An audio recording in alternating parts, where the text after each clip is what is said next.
Take one. You're watching the Questionnaire podcast. What can they say? You are checking out the Questionnaire. What's your name again? The Questionnaire. Would you like to have questions? I don't got it. I'm not that guy. Submit yourself. Super fun and entertaining. This is the Questionnaire. Truth or dare? Yeah, I say dare. How about a questionnaire? What you think, man? I don't know. I like it. It's my second one of the night. I hope maybe you might binge watch a little bit of this sometimes like it's a Netflix series, right? And with that, man, I know there's a lot of things in the work. They go, boom, we're just going to get right to the guests that are in the room with Ross Richie, man. And he don't own Boom Studios no more, just so everyone knows. So don't pitch him nothing. He don't. Go, there's emails. I'm sure you can find those emails quick to pitch to all kind of places. Because I know for a fact my video editor, Larry Stahl, does it all the time. Yeah? And then, he's just, like, I swear, most of this room is unshaven. No, let me see. No. What? Half this room is unshaven. That's literally funny. It's literally, well, I guess a little bit more than half if you include me. I was just talking about the guests here in the questionnaire, you know what I mean? But it's Mark Allen Fishman. Yeah. And then, he's going to be coming up co-hosting here shortly when we talk with Scott about all kind of other things, who's the gentleman that handles most of the booking over here at the Questionnaire. So if you want to get to that, hit up Scott Wojak, right? And get yourself booked to come on a show. Eric's Olcsvary. Wait, did I get that right? I got it right. You got it. All right. And then returning for the first time, which is a quest you really need to check out, man. Because, man, me and Memphis Quinn, we went all over the place, even to the Mid-South wrestling. I loved it, man. It was phenomenal, right? But this right here has been the ultimate trip, right? Ultimate in season 3. That's what I got to say about all of this. And a man that knows a great deal about Ultimate getting amazing, maybe dropping a thunderbolt or two, Mark Bagley. Hi. Oh. The biggest forehead in town. Now I need to breathe for a second. The show has just begun. I just introduced this awesome pack of individuals. And it's the first PanCon that we've had on this season where, people ain't drawing. Larry, I promise it won't be as much of a nightmare to edit as that was, right? It ain't nothing, man. I got this.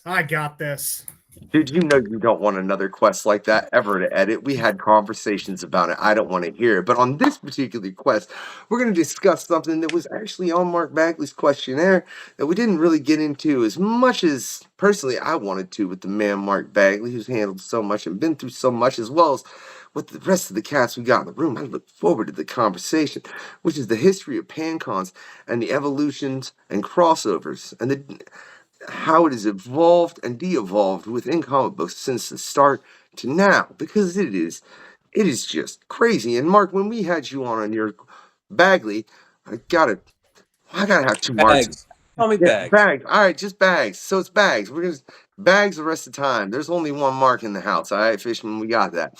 So Bags, when we initially had you on, it was something that we lightly touched on. That when you initially got into comics, it was walking up to a spinner rack. And you didn't have like what was the first big Secret Wars Secret Wars, right? Was the first big Marvel one. Yeah. Okay. So what, that was 60. Wait, no. That was 1984. 1984. Okay, why am I'm trying to make it way older than it was because I wanted to. Because I'm way older than it is, so yeah. No, it's okay. It's because I remember, like, I want it to be farther away from me so I feel younger, but that's just not how it works. I'm 42, right? It really kind of hurts my feelings a little bit more. How is it for you to watch from that to what it is now, to where, because back then it was very rare that you would see like, okay, this is planned to run for 6 issues, and that's it.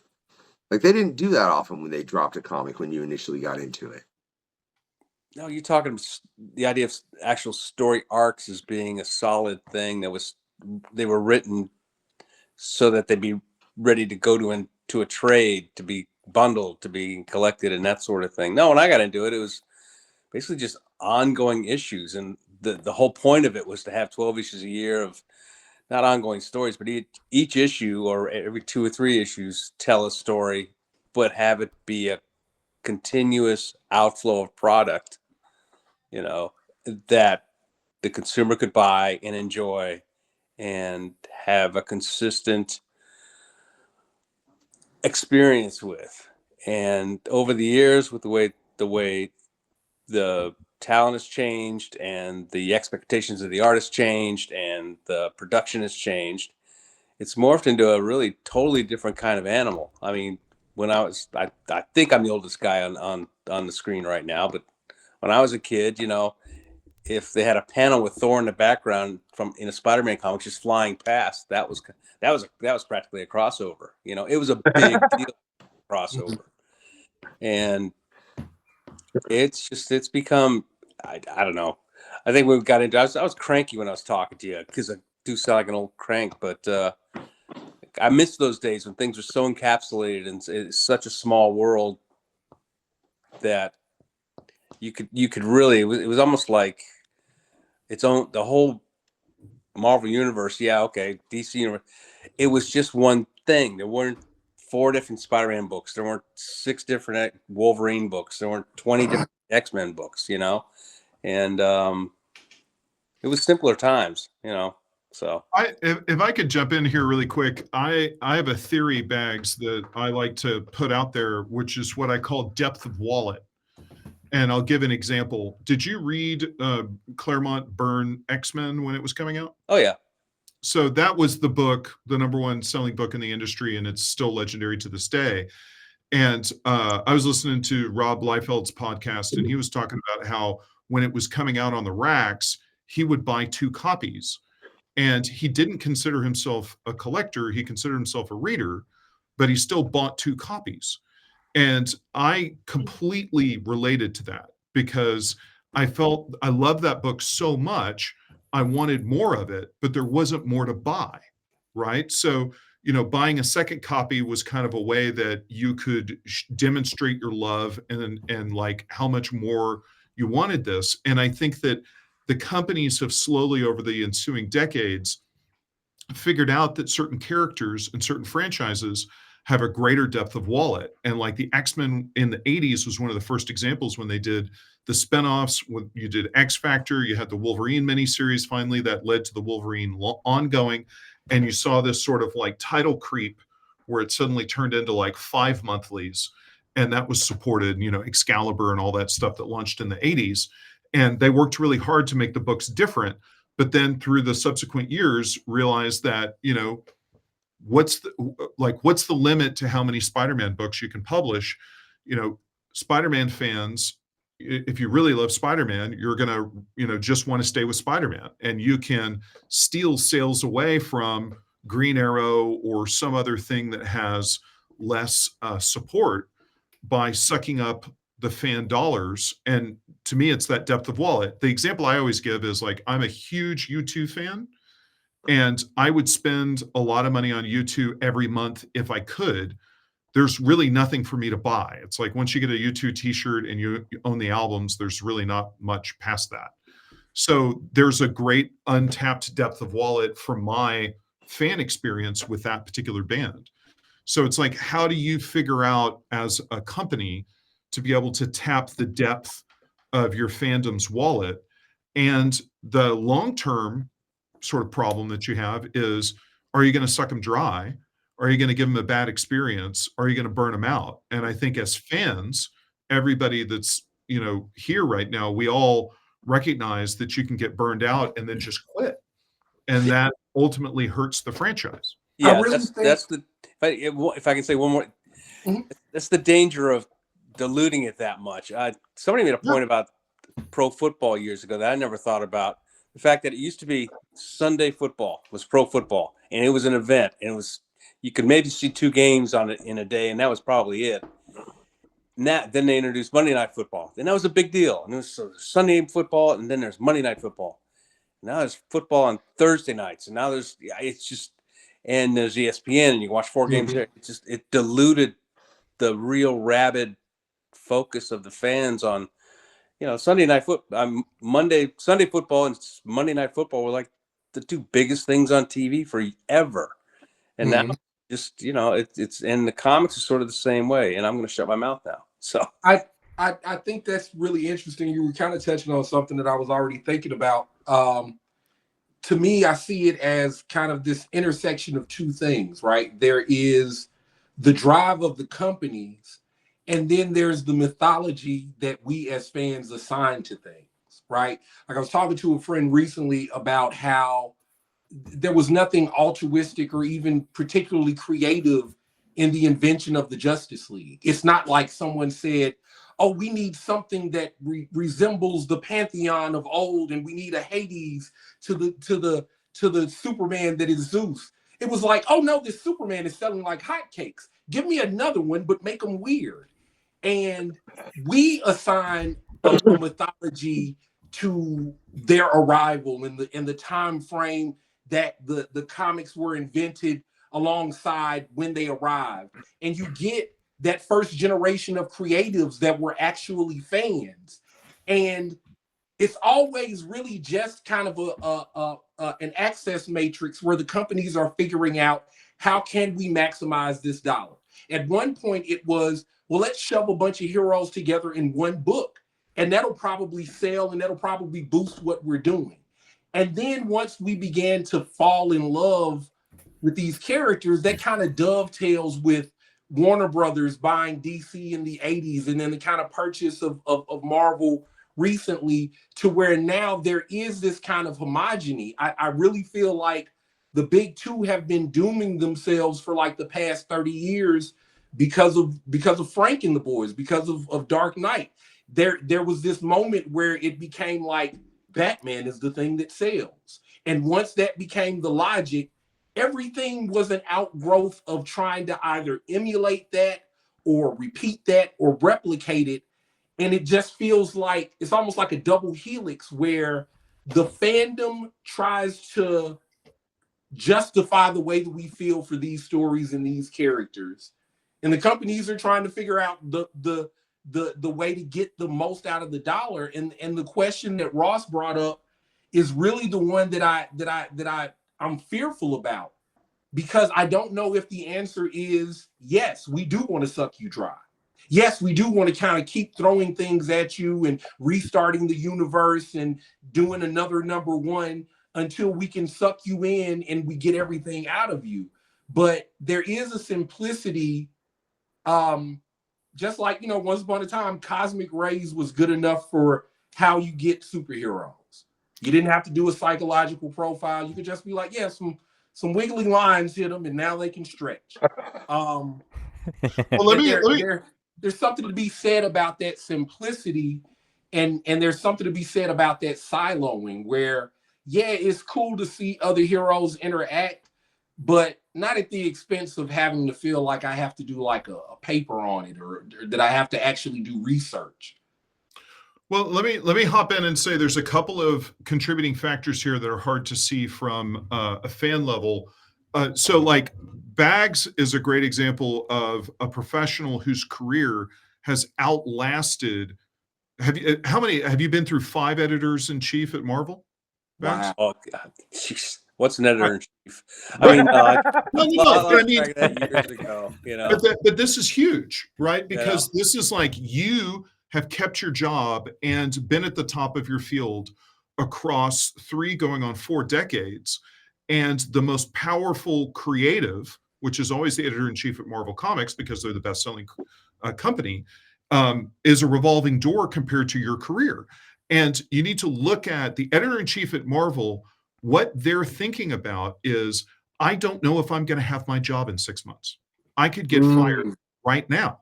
And what I'm going to get fired for is I didn't make commercial books. Okay? So I need to make commercial books. So Paul Levitz always said to me, now remember, if you don't know, Paul Levitz was critical for DC Comics for 35 years. At the end of his career, he was the president of DC Comics after Jeanette Kahn, but he and Jeanette ran DC Comics forever. And what Paul would say is, there's only one question to run DC Comics. The question is, how much Batman are you going to publish? Yeah. And so at the end, and let me just get down to nuts and bolts on how this business is done. Okay. The way the business is done is you have a yearly budget. So you come in and you say, we made this much money last year. Let's say we made $10 last year. Okay. We're looking at this next year, and our corporate report up, like whoever that is within the hierarchical structure of Warner Brothers, is saying, what does this next year look like? Now, in the publishing business, if you're 7% up, that's probably the worst that you want to do. And if you're 12% up, you're a hero. Okay. So you're basically on $10. You're saying, let's say we're gonna be 10% up next year. Okay. And so we made $10 last year. We're gonna make $11 this upcoming year. Now, once you say that, you did a projection, okay, and you set your boss's expectation, and whether or not you're fired is based upon whether or not you hit the $11. Okay. Mm-hmm. Now, here's what happens in publishing. I did it for 19 years, getting punched in the face. Okay. What happens is you're counting on, fill in the blank, you're counting on Bags to take over Batman. But Bags gets this sweetheart deal from some dude that lives in Paris who's going to pay him $250,000 to draw 3 pages. And Bags goes, I love you guys. You're awesome. I love Batman. I'm not doing this project right now. I'll talk to you next year, because I'm going to the French Riviera and I'm going to go live it up. And I'm going to have a great 12 months with my wife. I've been working really hard for 4 decades. I'm taking a break. And your project in Q1 falls apart. Okay. Yeah. Frank Miller doesn't come back to do Batman, fill in the blank. I'm throwing a grenade because everyone's going to be like, Frank Miller he draw, blah. Everybody's in, say Frank Miller nowadays, and everybody's like, I don't like Frank, blah, blah, blah, whatever. but Brian Michael Bendis, or fill in the blank, whatever your plans were for this next 12 months, your hitters are going to be late. Projects are going to fall apart. Okay. And you're not going to be hitting your marks. And that's when you're in the meeting and you say, what about another Batman comic? Okay. And you put another Batman comic, you go, well, we haven't broken it yet, right? I'm a little worried. I don't want to break it. Okay. But if it goes too far, we'll just cancel it. And now I'm going to give you an example that's really going to zing here. Okay. Remember 3 years ago, DC was doing a bunch of Batman anthologies that were square bound and they were like $7.99. Do you remember those? And there was a bunch of them, right? Brave and the Bold and da-da-da-da. They were putting a lot of that product out, and now it's gone. And those were all ongoings, right? And nobody noticed when they got phased out. Okay. And that was available freelancers who were really talented. Simone DeMeo, one of my favorite creators. I mean, these creators that were on these books were awesome. Okay. But they were doing 6 to 8 page short stories. And what that is you pick up the phone, and Bags knows, you pick up the phone, you're like, okay, I can get 4 creative teams to work in parallel at the same time. If people are doing a page a day, okay, in 2 weeks, I can have an 8-pager, right? And I could fill this out, 4 8-pagers, 32 pages. I could put it in a 40-page package. I could sell it to you for $7.99. I'm off to the races, and I solved my budget problem, okay? So what this is about hitting your projections and hitting your numbers. And you lean on the hits, right? If you're a band and you're in trouble, play the hits. Play the hits. Everybody gets excited. You play the hits, right? And that gets you enough space to be able to figure out what your next move is. I love that Ross set a projection expectation for Bags of getting a job and going to the French Riviera. So. That's because I want him to take me, not his wife.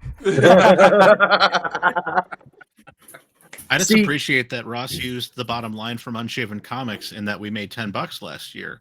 I appreciate that.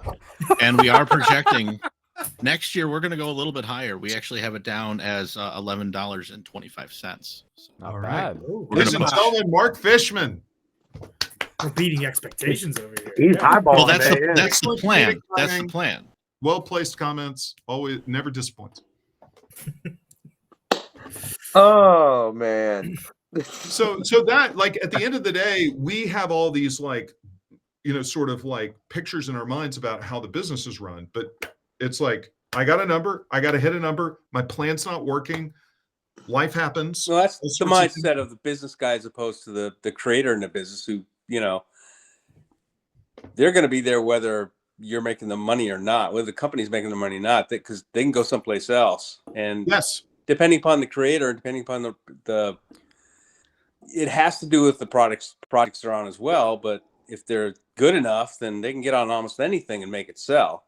Yes. I don't know if I could do that. I can do Spider-Man and I can do a few other guys, but it's a 40-year I've got career the says easy that job you've when it done comes well. to stuff like that. I just sit down and draw. When it comes to having to worry about the bank coming up and the product and the profits and all that stuff, I've never worried about that. I just sit down to draw and just try to draw the best comics I can. And That's awesome. that's kind of what's kept me in the business for 30 years.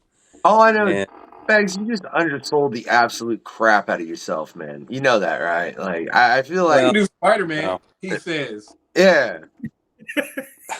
For decades, he does it. I've Right? done a lot of stuff, yeah. But hey, I love what I do. It's weird. It's changed so much that I look around. I don't enjoy comics anymore, reading them, because you can't follow anything. There's nothing that's ongoing. There's nothing that's not going to change in 6 months. Whether it's creator, whether it's the storyline, whether they're going to drop. It took the fun out of me doing ongoings. I think you and I talked about this last time we were on together. It was, I'd get on a book, and the plan was to get on, and if you do 12 to 18 issues in a row, then that was a big deal.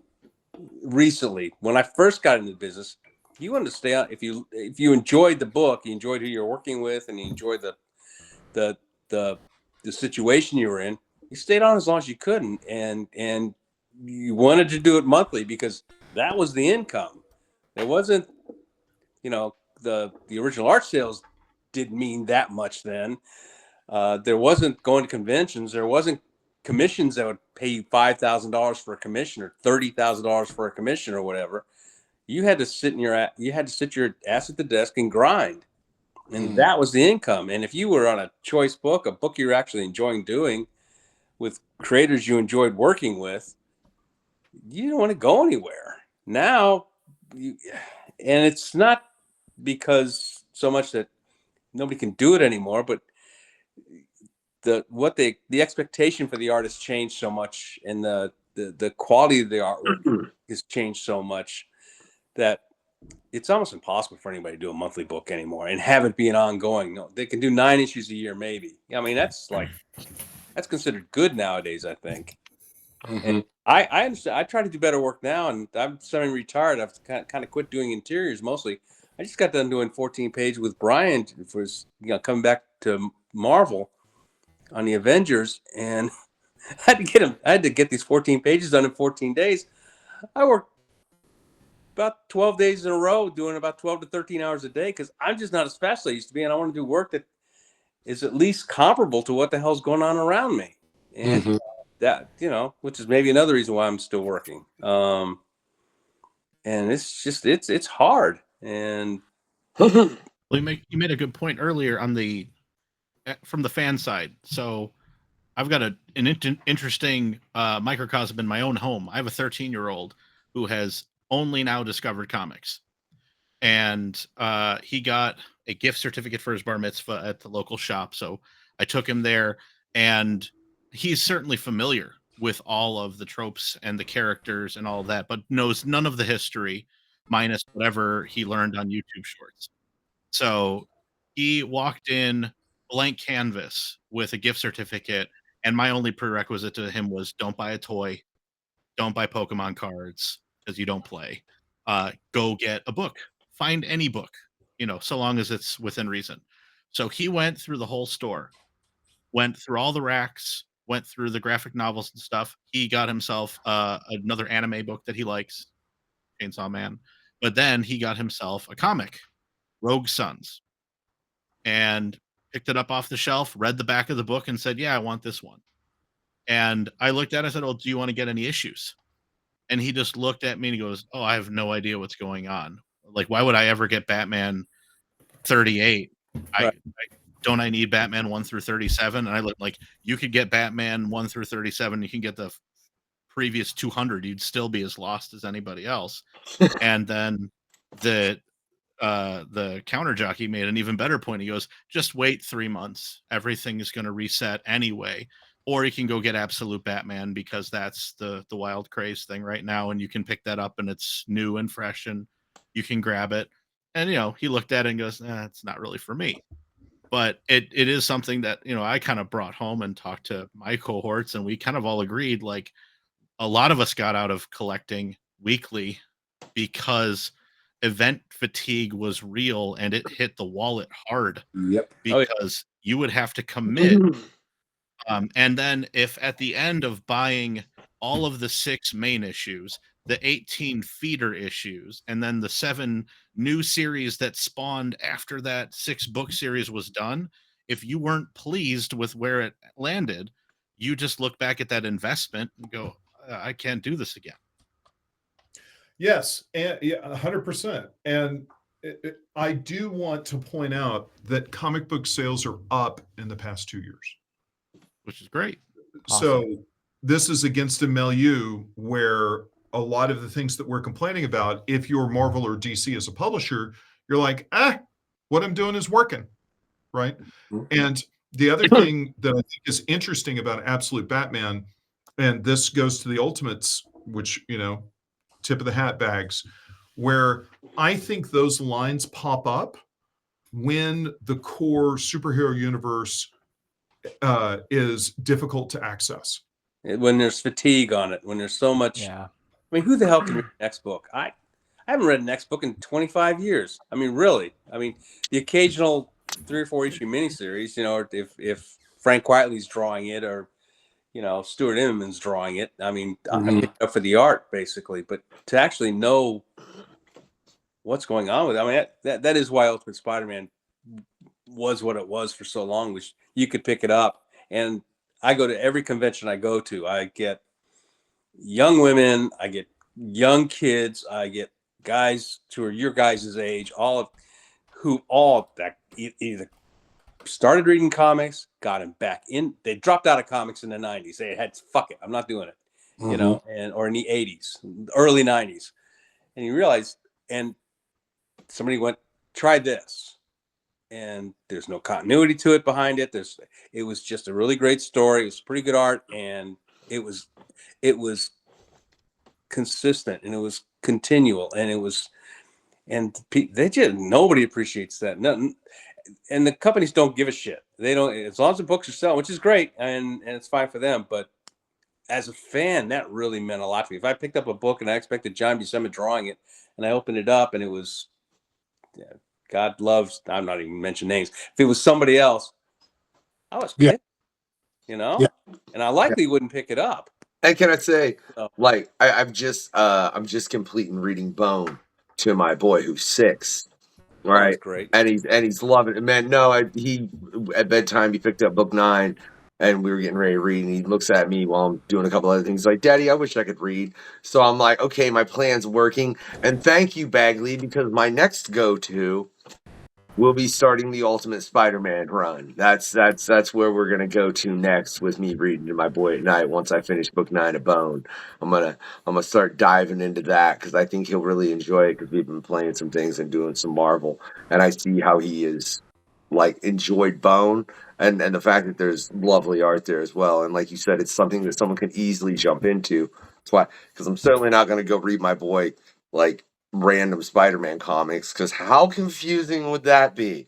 But look at what's working in the market right now. So like, you look at DC, okay, and Absolute Batman is on fire. They're like 13 issues in. The back issue market, that I will tell you as a publisher, the print run on that first issue of Absolute Batman is really high, and it shouldn't command the numbers that it does, because there's a ton of those books. That's an indicator of market heat. A lot of people are excited about that. They're supported. Then you've got the new Matt Fraction blind bag launched Batman #1. So you can go read that. You got Jim Lee doing Hush when it comes out. I know it's late, but everybody buys it. Okay. So you have those 3. And then you got Tom Taylor on Detective. Tom Taylor's a killer, right? And I think he's got Bruno Redondo, who's a complete magician, right? And so those are 4 killer Batman books. And, Gems is shipping quarterly, right? But there's something to look forward to when you show up at the store. Now, adjacent to that, there's a pattern, which is you don't have to buy in on all this. You can go absolute, right? So one of my favorite books is Absolute Martian Manhunter. It's completely insane. It reads like a Vertigo comic from 1992. It gets me right in the Vertigo feels. It's awesome. But you got Absolute Flash, you got Absolute Superman. So you're seeing in the shop there's a broad support for the Absolute line. Well, I can just if I want to come in and just focus on Absolute, I'm buying like 6 comics, right? And I can just ride that Absolute train, and I can just punch out on everything else, right? Or I can go over here and I go to the Batman train, and I can just punch out everything else, right? They're discrete clusters, which are very clean, that I can go in and I know what I'm getting, and the quality is delivering, and I'm excited. And you see the energy at retail with this going on. And I'm sure there's examples that I'm not thinking of that are on the Marvel side. But, and to pivot back to, we're talking about really, I think with Ultimate Spider-Man and Bone, discrete reading experiences. So what else is working in the market? Invincible, because Spine Out, Volume 1, start here, right? Volume 2, Volume 3, Volume 4. Don't need anything else. You want to go over here to Battle Beast? Cool. It's really easy to get into Battle Beast. But that's like for the Invincible advanced people, right? So your buying pattern is super clean, right? It's Spine Out, start here, just like Walking Dead was. And we see Invincible over the moon. Now, these are media tie-ins now, right? So you've got Walking Dead, obviously a huge hit show. Invincible's doing really well on Amazon. They're doing tons and tons of spinoffs, but it's super clean. It's like enter here. I understand like what the buying pattern is. I understand where the space is, as opposed to a more sprawling. Yeah. All I got to say on that is I know they just really, really need to cast Something Is Killing the Children properly. And there's no reason it shouldn't like murder. Just not the children. Please, Ross, make sure they don't murder the children while they're making the show. Okay? I'm almost sure that something will. Yeah. But I'll tell you, I want to bring up an interesting If you point. could tell somebody with $80 million that wants to write that check tomorrow, that I would really appreciate that. I thought you had that up. Man, I've heard so much.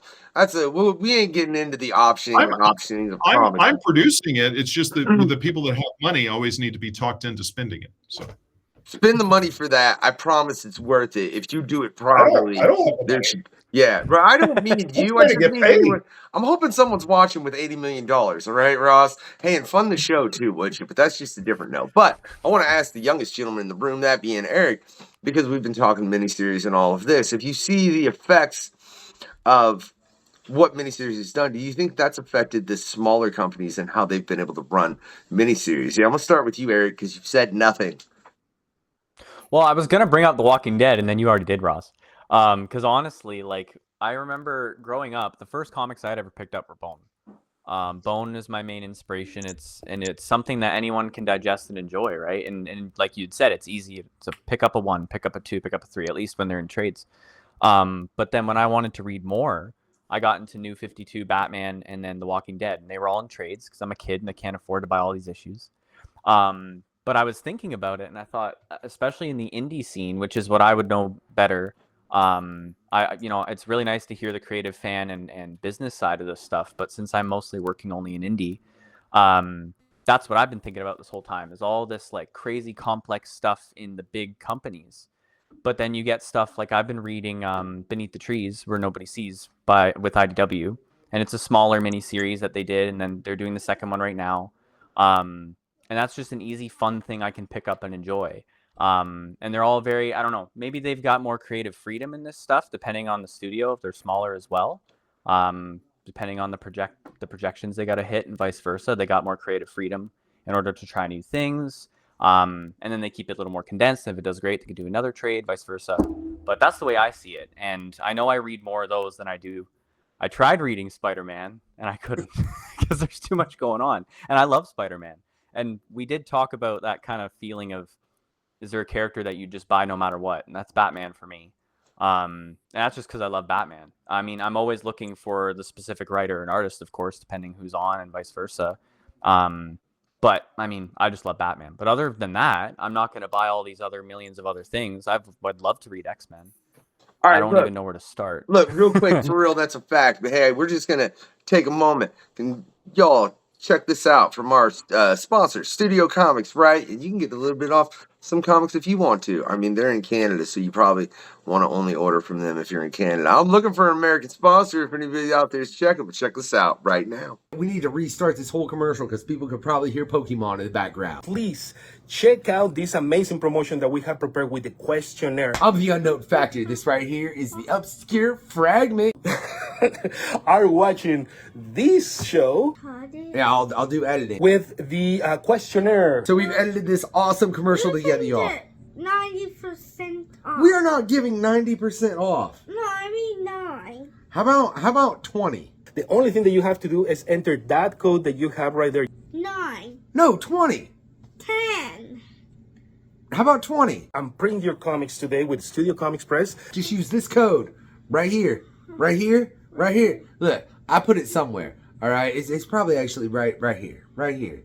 It's right under your chin. It says Quest24. That code you gotta enter in our website, and then you will get a whipping discount of 20% in any of the items or products that we have on the website. 9. 20. 9. 20%. 9. All right. 9. He wants to give you 9% off. I, as well as Alfonso over there on Studio Comics, want to give you 20% off. You can get it right there with this amazing code. Just enter it right here. Yeah, just right there. There. Use that code over at Studio Comics to get 20% off. Thank you very much. This is a special one for all our friends of the questionnaire. Type in Quest24 when you check out, man. You can figure out the percentage you'll get right then because it'll show in your order. Yeah, right? 9% off. It's 20%. The Questionnaire, the best current comic book podcast existing around. So happy to have Studio Comics as our very, very first sponsor. Say Studio Comics! Studio Comics! Don't forget to share, like, subscribe, and do all the stuff that you have to do. I'm the Unknown Factor with the Questionnaire. Make sure you check it out. We're back. Yeah, check it out. You can get 20% off, right? I said right there from Studio Comics, right? But since you've seen that thing and it was divided up all weird, and you might have seen Mark's name, not Bags, again, Mark, but I love you too, Mark, but Mark, right? Let's make it confusing. What was that quote? Yeah, here, I'll ruin it for myself. I believe the quote is, "Every issue is a jump on point if the book is good enough." And that was from Eric Larson from Savage Dragon. I saw that on his Facebook years ago, and I scribbled it down on a Post-it note, and it's underneath my monitor, and it's lived there. I don't even think I could remove it if I wanted to, because that mindset for me is really important as a creator and to a fan, because we all have to admit at some point in your own comic book fandom journey, you had to learn a lot of continuity, and you did it because you were excited and because of whatever that book was when you grabbed it, even if it wasn't an issue 1. My first comic that I officially got was an adaptation of the X-Men cartoon, and I bought it because I recognized it because I saw the cartoon, and I thought that's what you were supposed to do is, oh, I saw it on TV, I'll get it in the comic shop, and then they're going to take the story and tell me more. I didn't understand that X-Men 383 was on the shelf and that was the real continuity, but they got me in the shop, they got me to buy a book, and they got me to commit to learn all the character names and the powers, and by virtue of the history. We all say Batman kills and how many Batman books can we sell, but think as an entry-level Batman fan how much you have to learn. And you I think do that's part because of the fun. it's engaging. Yeah, it can be part of the fun. Like I inherited my uncle's collection of Batman during the Jason Todd era, and when Joker and all that jazz, and that's where I started. And just because I love Batman, I could jump in and go, "Wow, what is going on here? Oh, this person died. What?" And then but it was almost fun to go, "Well, what book do I have to read to figure that out?" And then to go and find out, right? And if I don't care, I don't care. And that can be a fun journey. My girlfriend wanted to get into Spawn. She'd never really read comics, and she wanted to read Spawn. And then she also wanted to read the Poison Ivy books. I'm like, okay. But we went to a comic shop and she just found a random whatever. And I'm like, okay, just jump in. She's like, I love the art. And that was great. And then she enjoyed it enough to go, wow, I love the art. The story was cool. I don't know what's going on, but I want more. And that's its own other journey of comic reading, which is fantastic. Yeah, my first comic was Fantastic Four 178, and I was just like, there's a guy made of rocks, there's a guy made of fire. This is amazing. I'm in. It was so complicated, and I just didn't.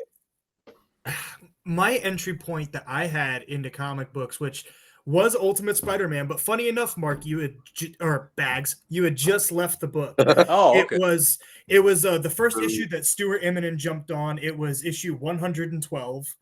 That was the first comic book I'd ever picked up. I'm only 25, but it was the hype around Spider-Man 3 coming out around that time was what made me go, I want to try to actually find this. And I wasn't even looking for comics. I was in like a pharmacy and they just happened. Yeah. Weird. That's awesome. It was a pharmacy that still had comic books, but I walked across the street and I was an unsupervised kid, and I walked in there and I found Ultimate Spider-Man 112. And I was like, I don't care what issue number we're on. I looked in and it was Death of the Goblin Part 1. And I was like, okay, it's a Part 1. Cool. Perfect. That's what I used to do. It was like, oh, it's a Part 1? Awesome. I can do that. now every fifth issue is not a Part 1, but a number 1, which is kind of that's kind of bad. Right. But, yeah. I do truly miss the days when it was just, and I know Marvel sometimes uses the legacy numbers for that and in that regard.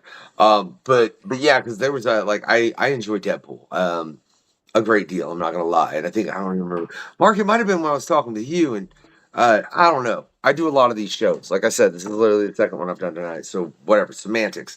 But there was an issue they were running recently, and they killed it at 12 issues just essentially so they could start another number 1, and it literally continued the exact same story. There was I did not understand the point, and it was kind of something that it irks me a little bit. I'll be real honest, as someone that remembers more when X-Men was at 150, 180, up in those numbers where it was like, hey, and it was numbered more like a magazine, and it showed the longevity that it had. And I agree, as far as there being what you said, Eric, it could be fun finding that point and then being like, ooh, I enjoyed that, and then jumping in, and I can't believe your girl was like Spawn. I agree with your facial expression. Ross, I agree with the facial expression that you made when Eric said Spawn. That's what his girl was. It's like, what? That's all right. That's how I felt. Yeah. I was like, okay. That's an interesting one. But Eric, shine on, you crazy diamond. All right. That's right. I don't think there's a large female readership to Spawn, and I don't think Todd would disagree with me. So that was. But you know what? There's a hell of a writer on a Spawn book in Erica Schultz, right? So I will say that, doing Rat City, man, and she's absolutely killing it over there. But Eric, you did not answer my question, which was as far as the effects of comics. Darn it! And you didn't, not at all, man. So I'm gonna weasel my way out. I'm gonna ask Memphis, man. I apparently need to go to someone that's got a couple years on you, right? Which is the fact that I know I'm young. I need a nickname. The youngest in the room, man. If Memphis don't answer it, I'm going to Bags. We're just gonna keep aging up by 2 here. Okay. So, but the fact that how initially, like I said, it started out, it was one running series, and then it started more miniseries and more miniseries. What effect do you think that had on more the independent market as far as being able to sell to where it was the shorter stories? I might have worded that way better the second time too, Eric. I'll be real honest. Yeah, I'll blame you. See, yeah. It might have been the form of the question. I'll take it. The thing that I find interesting is there is the issue of branding, right? With the larger entities, right? There is synergy, and there's Spider-Man on TV, and then there's Spider-Man in the comic books. And to Ross's point about kind of those clean silos of purchasing, right? That works for that. I think the advantage that hands to the independent is we're new. And I think one of the most important things that as an independent creator, I try to make sure to remember is there is no version of this where I am competing with the existing earned knowledge and credit that comes from a big two. You get the opportunity to tell a story And as a new guy that's been around for like 7-8 years, it's still new to most people, right? So it's easy to have a jumping on point, right? Whatever issue I'm at, like 13, 14, you can jump on. It's only 13 or 14 books. I think being independent for me is about having the conversation where, in my mind, you're an ambassador for comics at large. So I don't think that it hurts anything, because for me, the existence of a Marvel or a DC and all of these other places in some ways makes life easy for me, right? If I want to talk about my fractal verse inside of my comics, well, the average person now knows what a multiverse is. My big mama knows what a variant is. So that's less work that I have to do as a creative. I get to lean on the very thing that brought me into the industry, which is my love of these stories and the ways that I probably nod to it or acknowledge it or find myself connecting to it. That becomes part of my sales pitch, that I love comics in general. So if you like comics, or if you like superhero comics, or if you like this kind of story, or if you appreciate this form of mythology, then you might like something that I have to sell. So a lot of what I've always experienced as the way that I sell my own product is operating as an ambassador for comics at large. So I find that the moments of expansive growth, even if it's because of a movie or because of a television show or because Entertainment Tonight wrote about a thing, that's another opportunity for me to put a book in someone else's hands, because there is a bit on those edges, there's a bit of ubiquity there, where it's almost like there are some cases where it's like, if you have a comic book, it might not even matter what's on it. I've seen people fall in love with very story-driven stuff, thinking that they were going to read a superhero book. I've seen people, discover how many different kinds of stories there are, going in thinking that they were shopping for a kid or getting a gift. So I think it becomes about, where is your passion about this kind of storytelling, which, in my experience is different than sometimes there are people who make comic books, but they really want to make a television show, but they really want to make a movie. And so it really depends on if you are actually passionate about the art form of comic books, and that's something that you are excited about, or that you want to get people involved in.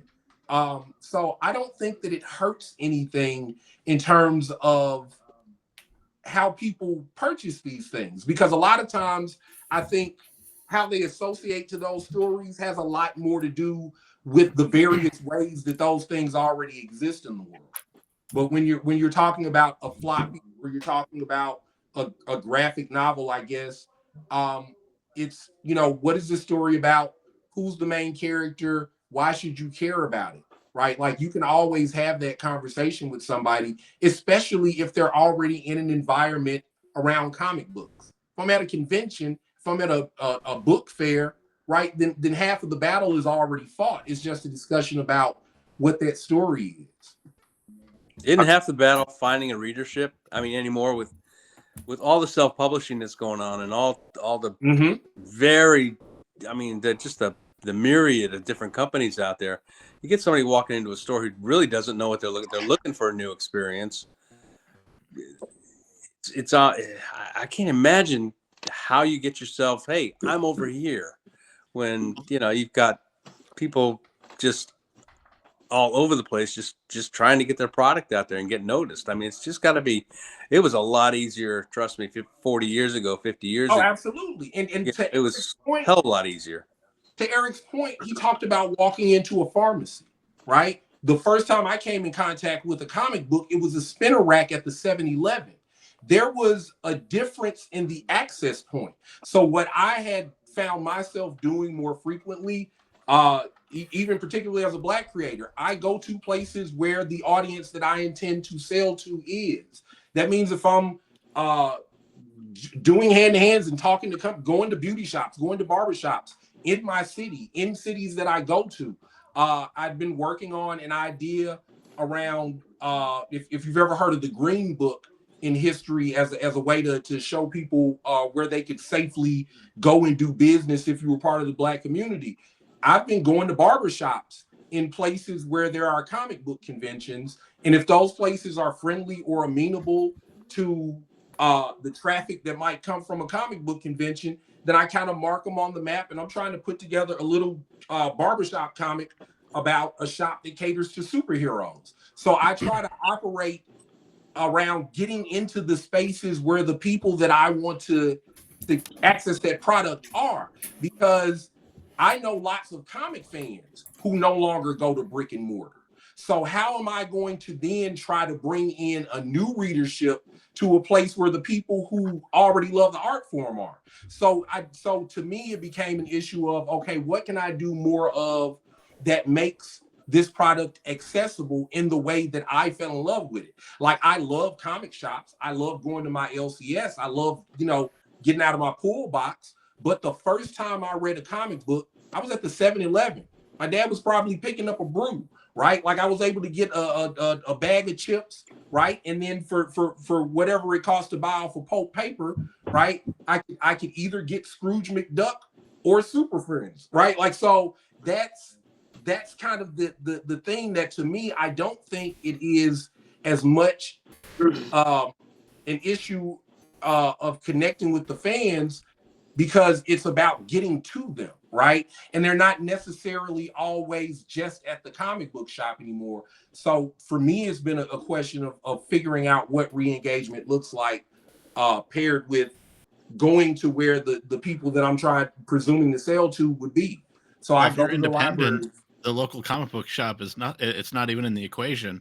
Unshaven Comics has been in business. This is our 20th year next year.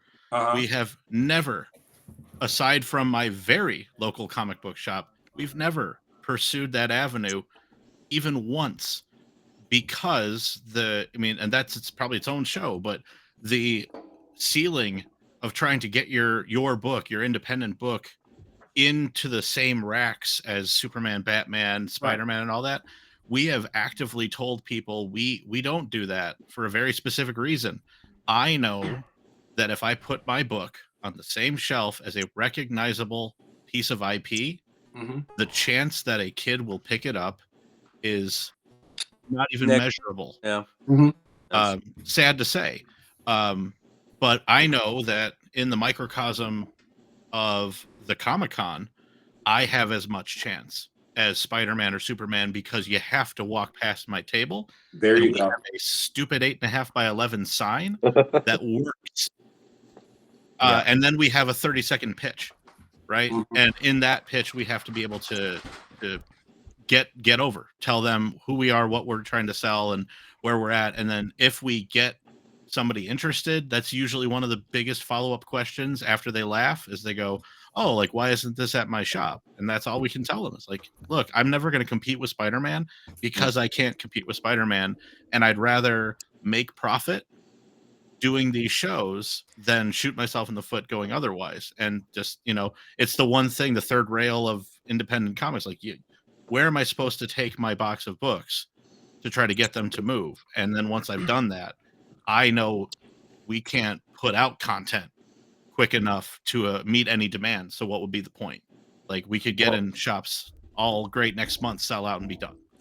Right. I was actually going to bring up, like, to your point, and then Bags, when you brought it up as well, was this idea of, like, availability, being able to digest the stories. And then those were kind of the topics we were hitting here. And to be able to digest the stories, when you're so small, there isn't a huge, like, lifetime of context for your stories, obviously. So it's easier for people to take in. But in terms of the availability, that's the big thing. Like, I have books in my local shops, mostly to be involved with my local shops because I love my local comic shops. But other than that, like, the beauty of indie is the availability. You're going to your local cons, or I go to a lot of local markets, especially because I do more kids cartoony kind of comics. So kids are going to be there and they cannot believe that there are comic books at this market. And then the mom can go, oh, great, where do I start? And I can go, here's your number one. And then maybe they'll get all three, right? Instead of having to think, oh, I got to get 200 issues before that. But you build your own little fan base. So it's less about can I get in this shop to hopefully make a sale. It's more of, I want to connect with my community. It's so community driven, which is awesome. And you build your own little community with it, and you're meeting your own little community of creators. It's its own little industry. I love it. And then when kids are excited to see the next one come out because they know that you're going to be at their local market or whatever, that's the best part about it. I find that the digestibility and availability within the indie scene that way is kind of how it works. Go ahead. I really respect what you guys. I mean, I've been in kind of a privileged rarefied air for a long time because of just the fortunes of my career and the struggle that all you guys have to go through, and the risks you have to take, and the investment of time that isn't guaranteed to have a paycheck at the end of it means, I love what I do for a living. I've always loved what I do for a living. I love comics, but because it was so narrow when I got into it, it was sort of a pass-fail thing. It was either really to make a living, a good living, to the main 2 or 3, Image came along and or do something else. All right. Well, let me ask. Go ahead, Mark. Well, the point is, I just feel, I have a lot of respect for it, and I just, I sit back at cons and I realize, I'm very privileged in the way I'm sitting here, and the fact, I'll be sitting next to a kid who's incredibly talented, and I'm charging for autographs and selling prints and making money hand over fist at a convention, which, trust me, when I got in this business, I didn't think I'd be doing either, because that wasn't a thing. And this kid's over here working his ass off, and if he makes his table rate, he's happy with a few extra bucks. Now, and I try really hard not to forget that, and try to be really, really subtle about it, and I don't know if humble's the right word about it or whatever, but just aware of it. And look, otherwise I'm a dick, And you were in a position, Mark, and you were very talented. You put the work in. It was also a time to where like you hit certain things, man. I mean, the Ultimate Spider-Man run that you did so much of, I think is one of those comics from Marvel that will always stand, and it can stand on its own with nothing else from Marvel. And I don't think there's a lot of comics from Marvel that you can say that about. Like, hey, here's this whole run, and you can stop when Spider-Man dies and never read anything else. And that's the run of it. I mean, it does continue, but you can just have that, and that's the story. Guys, you and I talked about this before. It's like me and the guys in my generation got into comics as a living, as a profession, at the perfect time. I mean, royalties just kicked in, and then the collector's boom kicked in, and then there was just the heydays of the 90s and the late 80s, the early 90s, the mid 90s before the crash. And and we've had a long career, those of us who have, JR Jr. and me and a number of other guys, we're ready to step back and retire, which the generation for us never even thought about retiring out of comics. They just would either kick to the curb or just died. And now the way the business is changing, with everything else going on between AI and foreign competition and artists from Venezuela and Croatia and wherever else, that whole market's diluting, and it's just making it harder and harder to make a living. They're cutting rates and they're doing all this stuff, and I'm looking at, hey, I'm not gonna have to deal with that, and I have a lot of sympathy for the guys who are gonna have to. Well, let me ask, and Ross, I want to follow up on this before you answer. Do you think, because I know initially when you were on the show, you were talking, comics weren't a cool thing. You got picked on for being comics, but when you initially started getting picked up on my brothers for being into comics. Okay, was there anybody that you knew that it became like a small community in the fact that you both, or the three of you or whatever, read comics? Off and on. I'm an Army brat, so we moved a lot. So I had friends here that plus, to be honest, I've always been kind of kind of a little bit of an introvert, you know. So I thank God I had 5 brothers kind of drag my ass out to play baseball or wrestle or whatever. But I was always a fairly insular kid when it came to stuff like this part of my my enjoyments. And introverted comic book fan. Yeah, Whoa. shocking, right? You know, wow.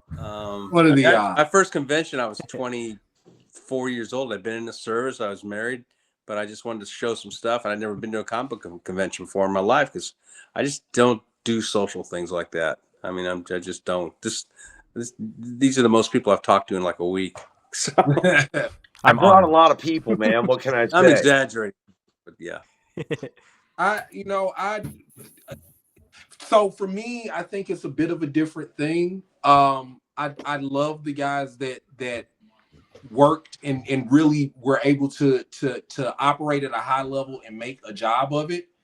I was inspired by the books that I read.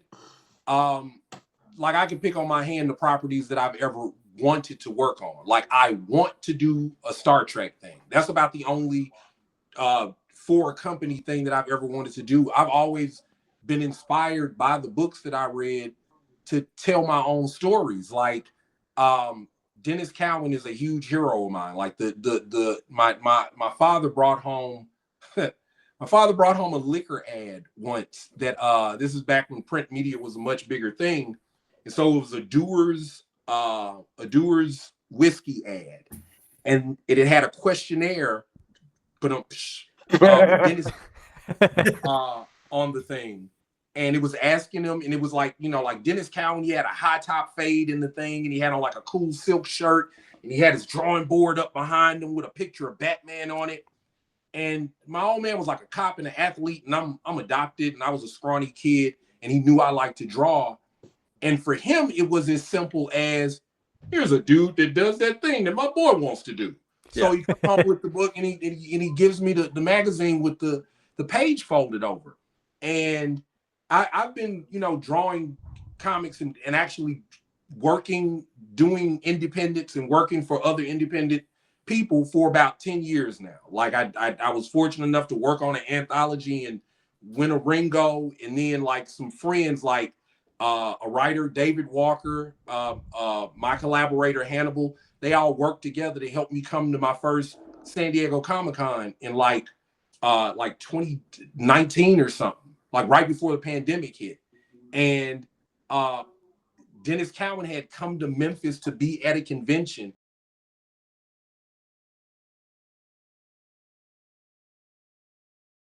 She worked to get me a meet and greet with him, but I couldn't do it because I was working on this project at the time, so I couldn't get off. And I went to the convention, and I took him this poster that I had done behind me, which is like a redraw of my superhero character, who is a guy who wears a cape with a letter on the front of his chest, and he's fighting Muhammad Ali. So it's a homage to the Superman versus Muhammad Ali image. And in that image, I have the founders of Milestone sitting in the audience with the celebrities and whatnot. So I say all that to say that I brought that to him, and it's like I admire him, but I don't want to even Static. Like my godson Nicholas Draper Ivy, he draws the current Static book, and I love that, and I love those stories. But I was inspired to tell my own stories, and yeah, it's like it's a hard road, and it's an ugly grind, and it's a lot of going to conventions and stuff like that. But I love it though, and it's hard to describe. Like my friend Hannibal told me, you don't draw comics because you want to, you draw them because you have to. Yeah, I think people in mainstream, people in indies, if you're not feeling that, then you're not going to stick with it because it's too hard to do otherwise. Because yeah, I've had real jobs. I was a carpenter. I was in the Army. Oh yeah, I was in the Marines. You have to have a real job to realize, yeah, it's when you get to love what you do for a living, you're blessed, but it is hard. It is hard to sit at your desk and create something and to do it consistently and ongoing. And if you don't love it, you won't be able to do it. You just can't. And you had to do it.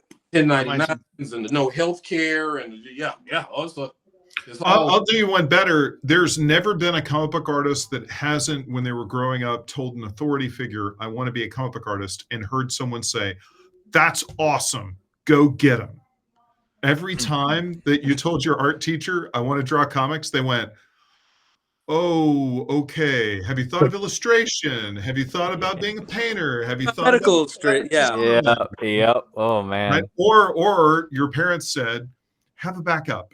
Here's an idea. Why don't you get an engineering degree? There's Not a bad idea, but yeah. Well, they teach them young. I remember it's one of my first con as a fan, where we were starting, myself and my best friends, we were all coming up with that idea, like we want to make comics.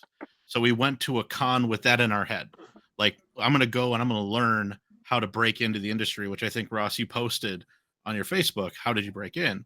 So we went, this is back when Wizard was in existence and Marvel and DC would attend them. And they used to have their big upfronts, where they would come up and show you what's going on in the next year. Those. And we went to a Wizard World Chicago, sat in the DC panel, waited till the whole thing was over and it's time for the Q&A. Not one of us, but another fan raised his hand, asked a question, how do I break in? Just as simple as that. And Mark Wade was on the dais, and he just leaned to the mic and he said, any way that you can break into the comic field, once we know how you got in, we will plaster that hole and seal it shut. So you're not getting it.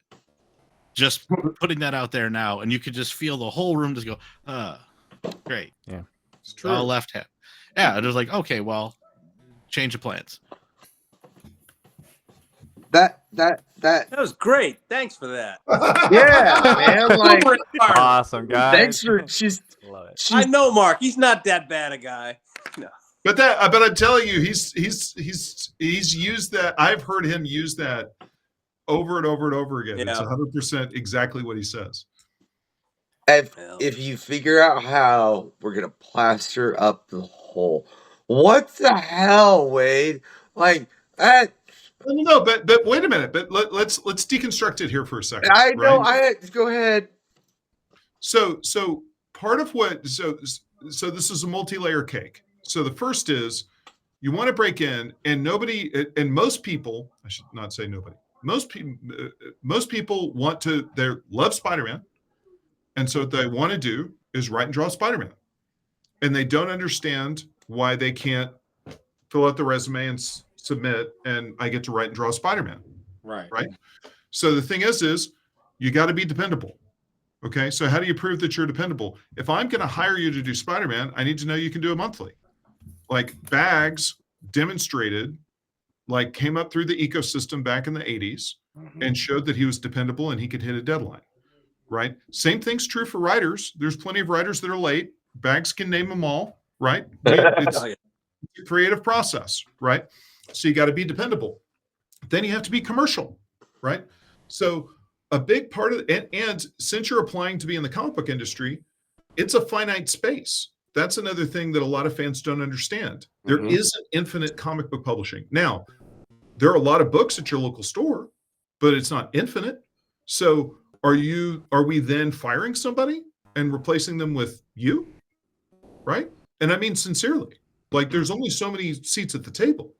So one of the things that you do with that scenario is who wants it more, right? And one of the ways that you want it more is you're more tenacious. You build yourself a social media following and blah, blah, blah. You do a successful Kickstarter film. How do you break out of the pack, right? How do you bring these things to bear? We all saw over the past 20, 25 years how creators have built social media followings and done appearances at shows and been able to raise their profile. And that's more attractive than hiring somebody that doesn't have those credentials. Yeah. And so at the end of the day, when Mark says we plaster over however you broke in, one of the things I do, if y'all don't know, one of the things I get hit constantly with people wanting to break into comics, okay? Because I was a publisher. I published from 2005 to 2024. I don't publish anymore. So hitting me up to, read your script or look at your art, I can't do anything with it. So, okay. But what I try to do on my social media is I try to create a conversation. So I try to say, hey, writers, how did you break into comics? And if you go and you look at that thread, every single answer is different. And that's because every writer that's broken into Marvel and DC has done it a different way. Yeah. And that's really what Mark is saying is when we plaster over however you broke in, it's a sardonic and is intended to be funny way to say it. It's also intended to be casuals, please do not apply, because this is not a casual space. Right. You don't get to fill out your resume and drop it off at the front at the receptionist and we'll call you, and we really will call you. No, we're not calling you. You've got to, it requires persistence. Like let me go back to no comic book artist has ever been encouraged by an authority figure to go into the business. I can flip that. The other side of the coin is you have to be, and Bags, let me know if I step out of bounds. You have to be so crazy that everyone in your life doesn't see this as a career path, but you do, right? And you're right? You're that determined and you do it. And that is, those people are singular and very unique. It's very difficult to do. I'll even go a step further and say that if you can be discouraged by, hey, pestering over everywhere that you come in, then you're not meant to break in, right? If you can be discouraged by Mark Waid making a sardonic remark at a panel to give up, then instead of doing what Mark Fishman did, which was go start a business, right? Then get out of the pool. Right. At some point, you got to be realistic enough to go, okay, it's not going to happen. Let's move on to something else. But until that point, you got to give it all, or it's not going to happen. So the analogy I always use is fans, and I'm not saying anything disparaging. For heaven's sakes, I have a career because of fans. I'm so thankful, right? But you don't go to a Lakers game and you're in the bleacher and you're like, put me in, coach. Like, how much work did it take to get to be a Laker, right? Or even like, I don't know my NBA, pick the bottom of the NBA. We all know that it is an insane amount of devotion and work to even be at the bottom of the NBA. Right. And so the notion that I can just knock, hi, I want to do comics. Okay, great. Yeah, no, that completely makes sense, Ross. And I mean, it honestly makes me think of someone that's been on the show a number of times as co-host, PanCon, all kinds of things, that being Erica Schultz. Because the first time she was on, it was literally, she had just gotten a deal with Image for them to release The Deadliest Bouquet on a monthly basis, which was a Kickstarter that she ran successfully. And I mean, she's run a number of Kickstarters successfully before that. But now, through, as she would say, piss and vinegar, which I love Erica for that. That's literally what she says. Like, you can go check her quest. That is a direct quote. She's writing, I don't know how many books she's written for Marvel at this point. They're currently writing Rat City, but it was something, you're right. She definitely had to prove herself, right? So I want to know, Mark, what do you think is most necessary nowadays to really prove yourself, man? Because you've been doing it 20 years, right? You've been running around conventions. How do you really get your foot in like that without trying to get in the face of those bigger companies? I mean, the way we've done it is literal roll up sleeves, learn by doing. That's the first book that we put out. We were lucky, like everybody else. There's got to be a little luck in there sometimes. Our first book we were commissioned to do simply by virtue of a mutual friend of the publisher went to high school with Matt and I and remembered us as the comic book guys. And she called me out of the blue going, I don't know the first thing about comic book artists, but you guys make them, right? And we lied and said, yeah. And we got this first deal and we made that book, but that took 18 months of our time to put out. And in that time we realized, oh my God, this is so hard. Even for a 54-page book that was wordless until 2 nights before deadline because we were told not to have a script. And then a day before it went to press, the publisher called me and said, I feel like the book's missing something. And I just said, words? And she's like, great, can you get something in for me? And I was like, it's due tomorrow? She said, yes. And then we discovered Red Bull. So the bigger lesson is we got to that first con, right? And we had a pile of books and no sign and sat behind the table. And we basically said, okay, well, I guess we just sit here and people will approach. They'll see the cover of our book and they'll go, oh my God, it's an American flag and a title that bores me before I can finish reading it. I want to buy that. And after our first day of failing, very luckily, the guy next to us turned to us, took pity, and said, would you guys take some advice? And we said, we'll take all the advice. And he just said, ask people to stop and listen. The worst they'll ever tell you is no. Mm-hmm. We're like, oh, that's a great idea. So Kyle, of the three of us, stood up and just started asking every single person who walked by, can I tell you about my comic book? And then we had to learn real quick, how do you pitch somebody quickly? How do you distill a book in 30 seconds? Because they're in the middle of a Comic-Con, there's a million more things to look at, and you're not one of them. So end of that show, we sold 42 books, thought that we were, we basically made table, and we were like, this is great. Let's never stop. And it's only over the next 19 years that we just keep putting books out, keep learning little lessons. For anybody who comes to us and asks us, how do I do what you're doing right now? We just give them the facts. We say, look, the book you're holding in your hand, our trade, the biggest book that we have, that's literally 1,000 hours. We sat down one day and figured it out. From the time that we sat with an idea to the book in my hand, all 192 pages of it, that's 1,000 hours. And none of those hours happened from Monday through Friday, 9 to 5, because all three of us have jobs and wives and kids. So if that doesn't scare you away, make your own book, buy a table. They're not that expensive. Don't make one of these. And good luck. Yeah. That's my favorite. One of my favorite story about somebody who wanted to get into the business all of a sudden and decided to call me to ask how. This is back. I was working. I think I was doing Thunderbolts at the time, so it was a long time ago.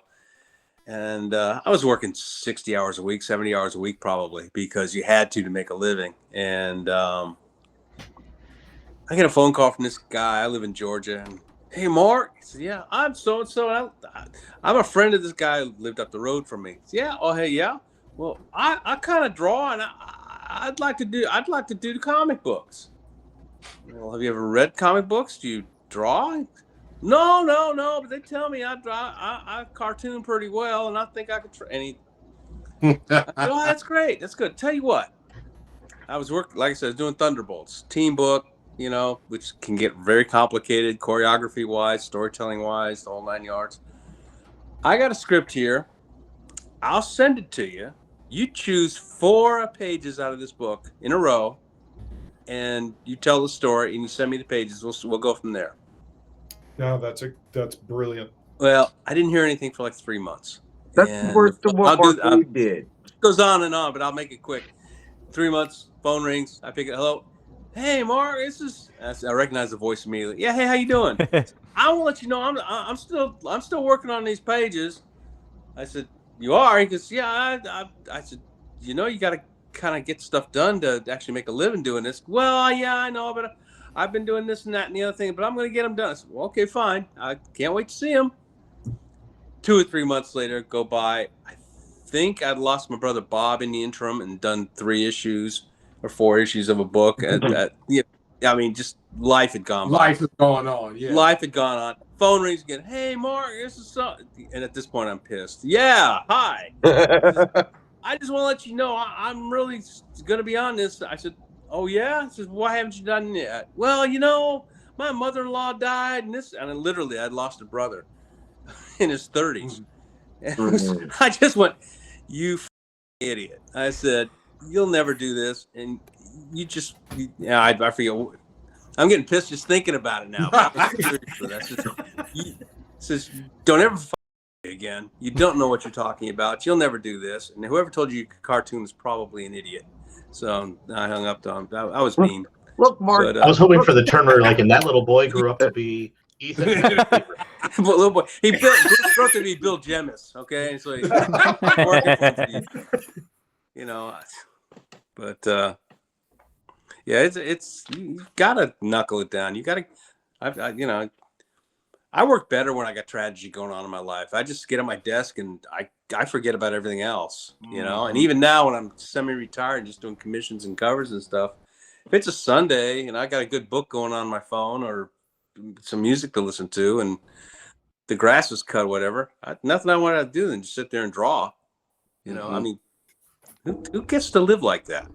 I mean, you're putting emotion and energy into that, right? I mean, not that I've like been published with any big names or anything, but I've had people ask me at shows like, how do you break in? And I'll usually tell them, well, you got to define break in, because if you just want to tell a story, then you can just go and do that. Right. But then that comes to what you're saying is, are they actually going to do it? Right. And when I started, I didn't have very many people around me to really show me what's what and vice versa. But I'd met so many people and I thought I wanted to start creating anthologies to teach people how to make comics. And that's what I do now every year. And I'll tell people, they're like, oh, I really want to make a comic. And I'm like, great, get in this anthology and you can actually do it, but you have to do it. And we get people teaming up and whatever. And then by the end of it, if they did join in, the book's done and they're like, that was a lot of work. And I'm like, yeah, it is a lot of work. It's a lot. And you wanted to do like Spider-Man. Like, it's a lot of work.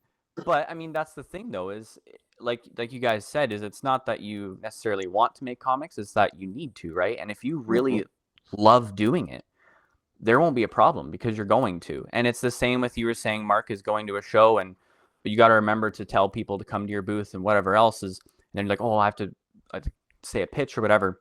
I'll tell people that are in the anthologies, like, it's not just making it, then you want to sell it. And that shouldn't be so hard, because if you love making comics, you should love talking about that comic too, which is even better. And you should be having a blast with that as well. But it is a lot of work. But there's a beauty and love to the hard work, especially if that's really what you want. I found that I have this philosophy that if I can't work in comics, then I'm going to make comics work for me. That was kind of my starting philosophy. And so I would find ways to do comics. I would put myself in places where whatever level of knowledge in comics I had stood out as expertise comparative to the other people. And there are all kinds of industries that are, whether they're trying to skew younger or they're trying to connect to younger audiences, they find that the method of comics is a way to do that. And that was how I would get like regular work. I would make myself available. I've done stuff for reproductive justice organizations. Like, my wife is a sociologist, and we've done entire series runs about reproductive health, and she wrote it and I drew it, and we would create opportunities to find ways to use comics as a mode of telling stories and connecting with people who don't normally engage with them. So that's the way that I usually sustain myself while I'm working on the stuff that I'm passionate about or doing my own book. There are ways to make it work for you if you're willing to do it. Now, to Bag's point, the 40 or 50 hour weeks, they sneak up on you, and it's like, oh yeah, like I'm really gonna be chained to my desk. Like I think I'm gonna be at my 7th or 8th Thanksgiving in a row where I will be nestled in the corner while my nieces and nephews run around, and I'm just gonna have my laptop on top of my knees, drawing on my Microsoft Surface, trying to make whatever deadline for the thing that I'm doing. But I've accepted that that's life, and I like doing it. I love doing it. We just had Becca Lee Gardner on 2 quests ago, and I love what she said, which was the fact that with this you have to accept life is hard, and it's always going to be hard. Do you want to do what you want to do? Like do you want to do what you want to do, or do you want to do what somebody told you to so you can survive? But regardless, life's gonna be hard, Like, if you want to get to the point where you found a studio, like, boom, and get it to the point where you're just like, I'm good, I'm gonna retire, right? Like, Ross, how many hours do you put in a week starting that studio? Now, what, 100? Yeah, and it's a good idea to sell it when your wife is like, I'm worried you're going to have a heart attack. You need Yeah, to go that's- on a that's walk. the- Write that down. Write that down. Yeah. So it's so everyone's like, why did you sell Boom? It was like, it's very stressful. I believe that. Oh yeah.